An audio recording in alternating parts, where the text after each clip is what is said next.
evening and many thanks for joining us. Welcome to CoreTV News at 7 with me, Emmanuel Ezekiel.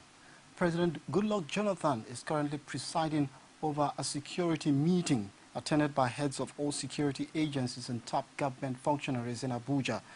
Chairman of the Independent National Electoral Commission, Professor Atahiru Jega, is also attending a meeting which is expected to touch on INEC's preparations for the forthcoming general elections.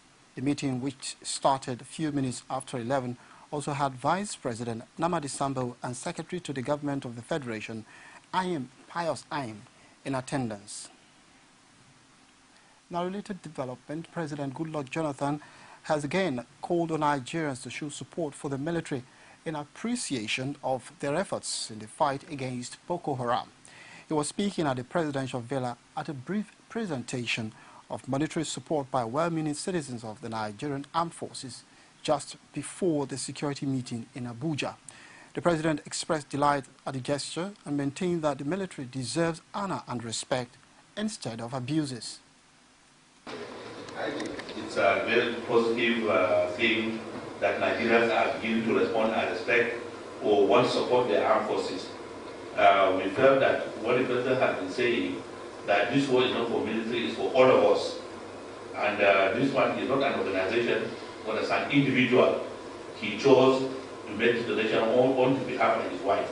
Who shall risk his life or our life, future, prospects, every day to defend others? Only men and women of honor will do that. Who will stay awake in the raging storms so that others, old, young, weak, pregnant women, and vulnerable, will have blissful rest? Only sincere patriots will do that. Ironically, in Nigeria, we scorn, we accuse, we despise our nation builders, while we respect together this strong country. But it's only when we honor our inconspicuous great men and women in uniforms who will ever build the Nigeria of our dreams. My wife and I humbly seek your indulgence first to present this token amount.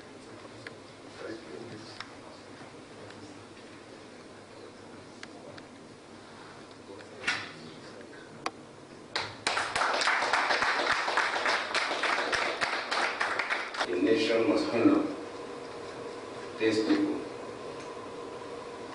All nations, and especially we emulate and we build our democracy after.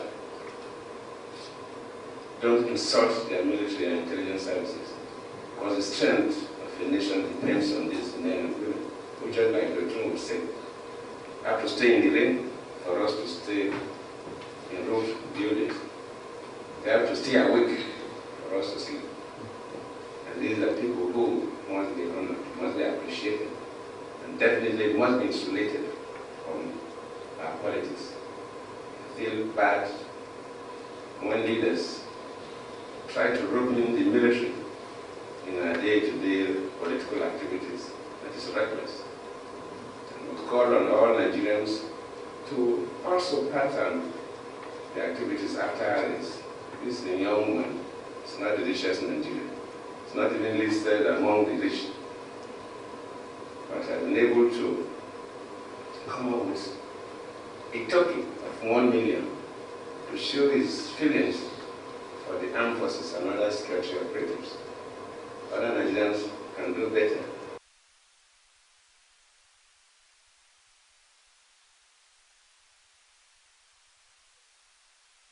Meanwhile, Nigeria military says Goza is now the only town still under the control of Boko Haram in the northeast. This, according to the military high command, is a situation after troops flashed out insurgents from Bama in Borno State after days of fighting. Spokesman for the defense headquarters, Major General Chris Olukolade, said in a statement that troops are bracing up for the final onslaught on Goza. He also disclosed that the Nigerian Air Force has stepped up its bombardment of identified targets in Goza and Sambisa Forest, preparatory for other phases of the mission. Nigerian troops have forced out Boko Haram insurgents from their last stronghold in Yobe State. Defense headquarters said through its Twitter feed that soldiers reclaimed Goniri on Monday morning. The latest breakthrough came a few days after the military flushed out insurgents from Adamawa State. And now to judicial matters. An FCTI High Court sitting in Gudu, Abuja, was on Monday thrown into commotion following a failed attempt by operatives of the Economic and Financial Crimes Commission to arrest a former presidential candidate, Emmanuel Okereke, and one Ismail Chinye, are being prosecuted by the EFCC for offences bordering on impersonation, forgery, and criminal conspiracy, amounting to the tune of 1,145,000 naira. They're also accused of occupying false public offices as Director General and Director FCT Command of National Task Force on Small Weapons. At the resumed hearing of the case, Justice Abubakar Talba adjourned till May 4 due to the absence of the main prosecutor's witness. Let them invite me. Let them invite me. Invite me, write to me, I will come. If you give it to me here, even if you use a time, do it on pieces of paper. I will go with you. We don't want to make the volatile situation. That's why I have to tell you. We have an issue for you. Come and let us have your no, there's no issue. If the issue, somebody. All of them will leave. No, all of them somebody only will leave. All of them. That's why I have come personally. So somebody between only me and you. Yes, somebody must written a petition. If somebody written a petition, you will invite me and say, come and defend this petition. You invite me, say, come and defend the allegation against you. I will come and clear it. You have not been earlier invited? Nobody. I spoke my life. Nobody. This is something very strange. No invitation, no telephone call, no nothing. You can just consider this if you talk nonsense,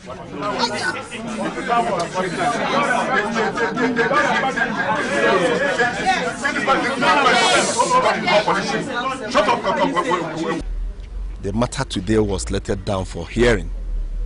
By hearing, I mean the prosecutor, that's the EFCC, is to field their witness, lead them in chief. At the end of the day, the defense will cross-examine. But the prosecutor sought an adjournment on the ground that he had not been able to meet with the IPO, who really did. The IPO was the person, according to him, who dealt with the matter. This is a matter of 2012. For him to come to court and table before the court that is yet to have a pre-trial meeting with the IPO, the court, of course, discountenanced such ground for adjournment and then only adjourned the matter based on the fact that the court felt that he said he had some other additional proof of evidence he intends to file. So the court was like, okay, let me give you leave to do that. And not on the ground that you've not been able to meet with your witness who you were supposed to have seen since 2012. So adjournment was granted on that ground. And for us, the defense, it didn't go down well with us. We were not happy because we are desirous of having the matter expeditiously dealt with.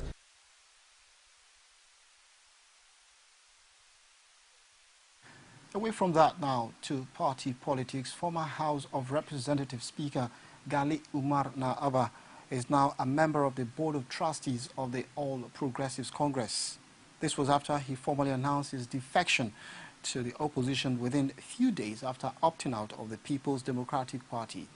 Naaba was received into APC by a high-profile team of party chieftains led by a national chairman, John Odike Oyegun. The former speaker, who resigned his membership of the PDP on Sunday, explained that the ruling party has lost focus and is now in a position to fulfill its electoral promises to Nigerians.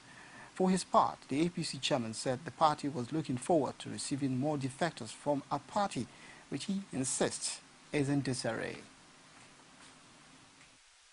Mr. Chairman, my duty today is to continue to work with you and the presidential candidate of the party, and while at the same time try to consolidate on the gains made so far. It is very remarkable that a convention was held and a free and fair election was conducted in which General Muhammad Buhari emerged as the presidential candidate of the party. And I am witness to how popular General Muhammad Buhari is, not just in the north today, but all over the country. It is our desire that he continues to be a national leader, not a sectional leader. Nigerians have come along. I had always told our leaders that we cannot continue to rule this country on the basis of divisiveness. We can succeed in this country without maligning other parts of the country, because we have all it takes. All the regions in this country have comparative advantages which we can build on and succeed. Today, we are receiving a personality of indisputable quality into our ranks. A man of achievement, a man of principle, a man who has displayed in no uncertain terms that he shares the ideals of our party. For a long time, he struggled, he worked within the fold of the PDP to see if he can steer the ship back to safe waters. But of course, all that to no effect. We go for a very quick commercial break. The news returns shortly. Stay with us. Don't you wish your mommy was fine like mine? Yeah. Don't you wish your mommy was smart like mine? Yeah. Don't you? Don't you wish your mommy could laugh like mine? And that's why every mom should take 3 Crowns milk with low cholesterol to help stay fit and healthy so she can take extra care of her family. Don't you wish your wifey was hot like mine? 3 Crowns now comes in powder. We go for now. You can reach us on our various social media platforms. Facebook, facebook.com/CoreTV News. Our Twitter handle, CoreTV News NG. YouTube channel, youtube.com/CoreTV. Leave a space and then news. National leadership of the All Progressives Congress has accused the presidency of conniving with the Odua People's Congress to terrorize the people of Lagos State in the run-up to the 2015 general elections. It described the anti-Jega rally held by the OPC a few days ago as a big indictment on the government. Party chairman John Odige Oyegun is convinced that the procession is a fallout of the recent largesse the militia group got from the presidency. In Lagos yesterday, of all people, OPC, 3 days after the 9 billion contract, 9 billion, between OPC, what's that man's name, Dr. Fashion and Freddy Fashion and 1 or 2 others. 9 days after, a few days after a 9 billion contract, they are demonstrating, carrying guns openly in Lagos and all over the place for the same reason. They don't want cab leader. They don't want Jega. They don't want this. This is a government in power. Getting violent people who have taken up arms against the state at one time or the other. Getting them out to the streets to do what? So, we are a nation that needs people of conscience. We are a nation that needs people that know that we are in very dire straits. We are a nation that needs people who turn their backs on sharing. These days are here in dollars because they don't have enough Ghana must go to carry the bulky naira.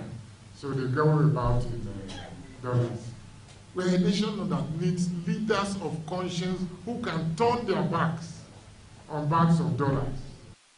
As the 2015 general elections draw near, Governor of Lagos State, Babatunde Fashola, says record of performance should be the yardstick for any incumbent elective office holder seeking re-election instead of sponsoring people to break down the currently existing peaceful atmosphere in the country. Fashola stated this at the flag-off of the year 2015 Agri-Value Chains Employment Program. Abiola Luwale was there and filed in this report. Reactions have continued to trail the violent approach of anti-Jaga rally led by the national coordinator of the Oodua People's Congress, Gani Adams. Though this event was meant to empower farmers in Lagos State, but Governor Fashola seized the opportunity of it to address some national issues. Speaking on what he termed brigandage created by the anti-Jaga protesters in Lagos, Fashola says record of performance ought to be the issue of any incumbent seeking re-election, not sponsoring anti-people's rallies. He noted such acts could derail the security of the state. Instead of canvassing for your votes and showing you why their record of service is better, they were showing you knives, they were showing you cudgels and dangerous weapons. Some residents phoned to say that they were banging on their cars.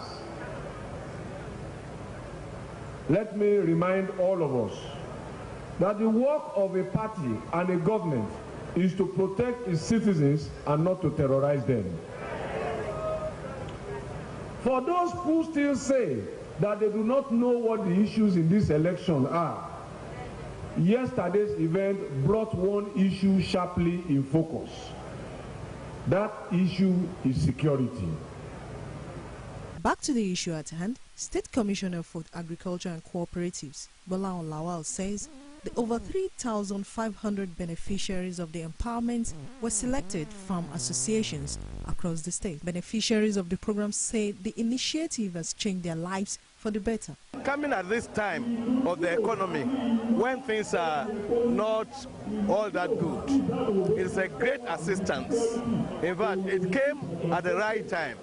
With this, I have hope of reviving my own business. The empowerment program is the second in the series organized by the state government. Members of the National Coordinating Council of the Oodua People's Congress, OPC, the highest ruling body of the organization, have dissociated themselves from the group described as shameful, destructive and violent, also reactionary, of the Gani Adams-led faction of the OPC. This, they said, was witnessed on Monday in Lagos, was the highest level of political violence sponsored and funded by certain elements in Jonathan government, maintaining that Gani Adams is on his own and does not enjoy the support of a large size of their membership spread across the country. The members accused Adams of unleashing terror on innocent citizens, saying it is not a people-oriented advocacy. They asserted that the Yorubas are politically sophisticated people and will simply ignore opportunists like Gani Adams, renouncing him and his activities, who are against the larger Yoruba interests. They, however, called on Yorubas to be vigilant politically at this time, concluding that Nigeria needs a new leadership, a new direction, and a country that works. A group of supporters of the All Progressives Congress from River State on Tuesday staged a protest at the Independent National Electoral Commission, INEC, on what they say is threat to peaceful election in the parts of the state. The protesters specifically allege that gunmen who claim to be acting on orders from Abuja have been disrupting political events in Okrika since January 2015. They are not sure elections will hold without violence in their area, but want INEC to go ahead with plans to use permanent voter cards. Moving on now, the relations of a young man, Chibeke Ede, who until his death was a housekeeper with the Protea Hotel in Benin City, have staged a protest calling for justice over what they term his killing by the police with complicity of the Protea Hotel management. Our correspondent filed in this report. The family of the late Chibeke Ede, a 26-year-old housekeeper with Protea Hotel in Benin City, who hails from Nkanu, East local government area of Enugu State, says he was detained on the orders of the management of the Protea Hotel Benin for alleged theft of 48,000 naira. According to the family spokesman, Ernest Nwobodo, the late Chibeke was arrested last Friday, and the family also confirmed his well-being on Saturday morning, only to be told by the police later same day that he had been released on bail. His body, according to Ernest, was later discovered in the mortuary of the University of Benin Teaching Hospital. The money we were having was 42,000. CSO said it's 48,000. Want to complete the money. We coming back to pay the 48,000. They said our brother has been bailed. So who? So later, our brother's dead body, living unknown on top of his body at the UBTH. We are now asking the Nigerian police, because we saw his name at the board as a stealing suspect. When I go there, his name is no longer there. They said they have released him. Someone inside is there. Someone under your custody. How come motor take jam for road? Is this motor? Is this motor? Where's the other one? We'll go to court. We need justice. The family, after leaving the NUJ Secretariat, took their protest right to the doorstep of the Protea Hotel, where they were met by the Benin Area Command, Musa Uba. The leaders of the protest want to complete the force. We don't want violence. Thank you very much. Whatever the leader is going to have some benefits that we are. Mother of the deceased, Christiana Ede, called on the state government to help her in bringing her son's murderers to justice. Before my children go back to Arakira, they say my son is not there at the police station. They wait, they say they don't already there come out. They don't can go office for hotel or testing. They wait, no better answer again. I called them, they said that this TPK, my son name there again. Even though when I read that, I see my son name on notice board. TPK, they told me to go and buy this, 2 Detroit, number 18, 2 Detroit and a jig and 2 toilets food. I may go and buy food for them. They bring it, come out, I give them food. I didn't say anything. We already bought us with white polo.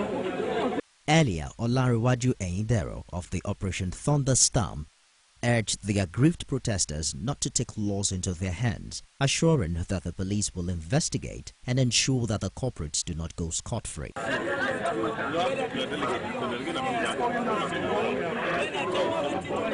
The management of Protea Hotel, however, did not comment on the issue.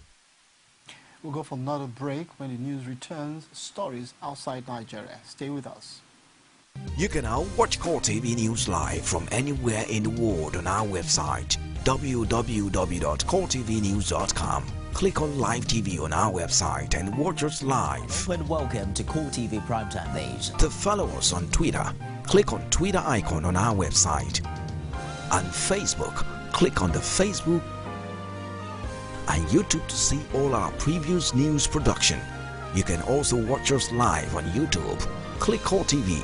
Leave a space, then news. CoreTV News, a 24-hour news station.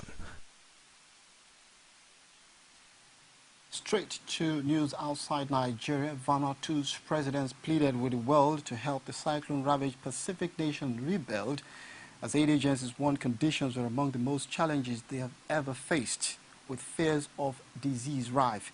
An emotional President Baldwin Lonsdale said the need as was important and very, very immediate after several tropical cyclones, Pam, tore through the country on Friday night, March 13, packing wind gusts of up to 320 kilometers an hour, leaving massive destruction in its wake. Many world leaders have pledged support, and military planes from Australia, New Zealand and France were arriving loaded with food, shelter, medicine and generators, along with... Humanitarian is the immediate need that we need now. In the long term? In the long term, we need the financial support systems to start to rebuild our infrastructure, everything that we want to build. After all the developments that we have done for the last couple of years, and this big cyclone came and just destroyed completely all the infrastructures that the government has we have planned to build and we have built, but now completely destroyed. We need international funding to build all the infrastructure. And that's our package for 7. Don't go away, as the reporters will return shortly. That's from 7:30. Thanks for watching. I'm Emmanuel Ezekiel.